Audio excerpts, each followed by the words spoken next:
Olá, pessoal! Mais um episódio do nosso Podtex. Hoje com o nosso cenário novo, estou estreando aqui. Palmas para o nosso marketing aqui que está ajudando a gente a ficar mais profissional. Estou sozinha hoje, né? Meu colega Danilo está trabalhando em algumas reuniões, mas eu aproveitei esse tempinho aqui que eu tive na agenda para vir conversar com vocês sobre algumas atualizações de julgamentos que aconteceram no STJ.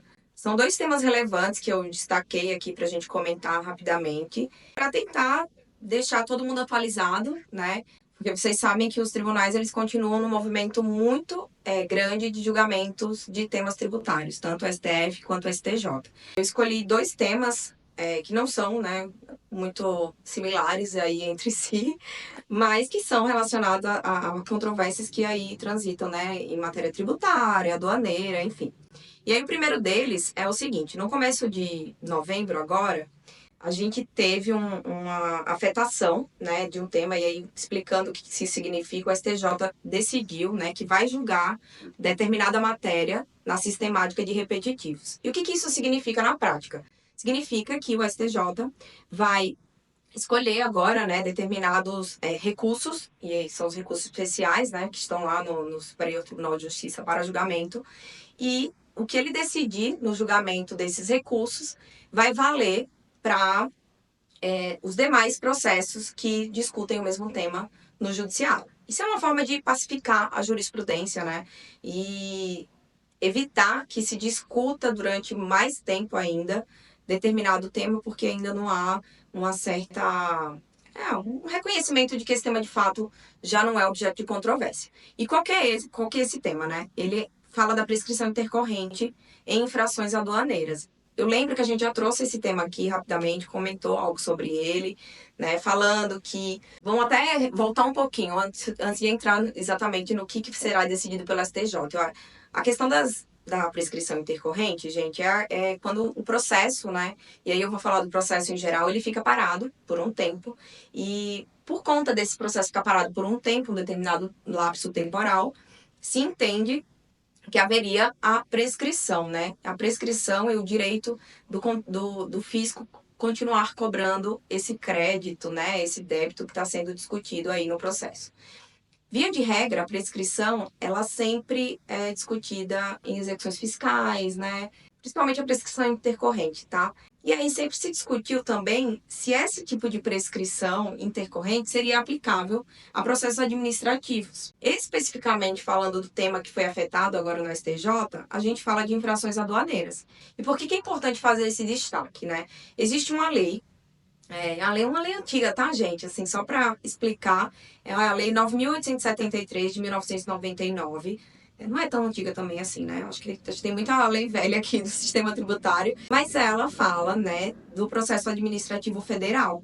E aí a discussão, exatamente, que advém do que dispõe nessa lei, é que se eu tenho um processo que ficou paralisado por mais de 3 anos, se há ou não a prescrição intercorrente. E ela não é uma norma que se aplica a débitos tributários. Por isso que eu estou falando de infrações aduaneiras e por isso que é tão importante a gente acompanhar o desenrolar desse julgamento. E aí o resumo da ópera a gente já tem entendimentos super favoráveis no STJ, né? Desde 2023, salvo engano, acho que tem mais algum julgamento que veio um pouquinho para trás também. E a primeira e segunda turma, né, que compõem a primeira sessão de direito público do STJ, já se manifestaram entendendo que para as penalidades aduaneiras, né, deixei de preencher determinada informação na minha declaração, né, e aí tem uma penalidade específica por conta desse descumprimento de obrigação. Sendo uma penalidade aduaneira, né, uma pena de perdimento de mercadoria, por exemplo, convertida em uma penalidade, né, que é muito comum. Quem atua bastante na área de comércio exterior sabe que isso é muito comum de acontecer.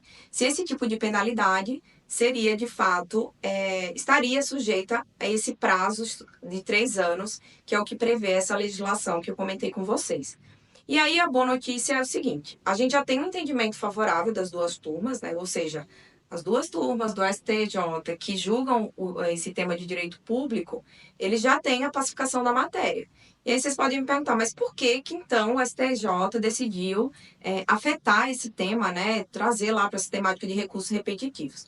E aí um dos trechos, né, do acórdão que entendeu pela afetação da matéria, deixa claro que já existe um posicionamento favorável, mas que por conta da multiplicidade do tema, né, da importância e do impacto desse tema, existiu aí uma recomendação da comissão, né, que faz a seleção dos recursos, para que esse tema seja também levado à sistemática de repetitivos. A tendência é que, obviamente, a gente tem turmas que compõem a sessão mantenham, né, esse posicionamento. Então, a ideia é que, com o julgamento do repetitivo, a gente tem uma jurisprudência dominante, né, do STJ, entendido aí como esse julgamento em sede de repetitivo, como eu comentei, já sendo repetitiva também, mas o que vai ser importante, que eu queria destacar para vocês, é porque a gente tem ainda uma controvérsia no CARF. No CARF, inclusive, a gente tem uma súmula, né, que é a súmula 11 do CARF, que fala que não se aplica a prescrição intercorrente em processo administrativo. E aí vocês falam, gente, mas por que que eu tenho um tema aduaneiro sendo julgado pelo CARF? O CARF, como a gente já falou algumas vezes aqui, ele fica como a última instância de julgamento para débitos que são de competência da Receita Federal cobrar. E essas multas aduaneiras também são de competência da Receita Federal.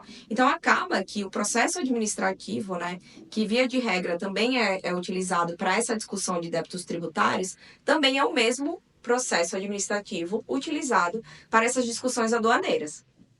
E aí, eu acho que a grande questão da gente ter um julgamento em repetitivo agora, né, que vai ser julgado ainda, tá, gente? Não tem previsão ainda de julgamento, mas houve afetação, é que a gente tem uma pacificação, inclusive, para que o CARF passe a aplicar esse entendimento também no Tribunal Administrativo e evite que esse tema continue, né, gerando controvérsia no Judiciário. Então, é uma boa notícia, apesar de a gente já ter a pacificação na matéria, a gente sabe que havendo uma decisão repetitiva, a gente tem mais força vinculante, e a tendência é que quando a gente tem esse tipo de decisão, né, proferida pelo STJ ou pelo STF, por exemplo, a controvérsia dentro dos tribunais, né, judiciais e administrativos, de fato, diminua. Então, é um tema para a gente acompanhar. Eu queria trazer essa atualização para vocês, porque eu sei que tem bastante impacto, né, para muitas empresas que atuam no comércio exterior, e eu trago novidades assim que a gente tiver alguma atualização, tá? E aí, gente, já indo para o próximo tema, eu destaquei aqui um julgamento que aconteceu ontem, dia 12/11. Apesar de ainda não ter sido publicado o acórdão, eu queria comentar com vocês, porque é novidade quentinha, é a primeira vez que o STJ de fato analisa o tema, é algo que a gente esperava, né, como posicionamento, mas que vale a gente reforçar aqui.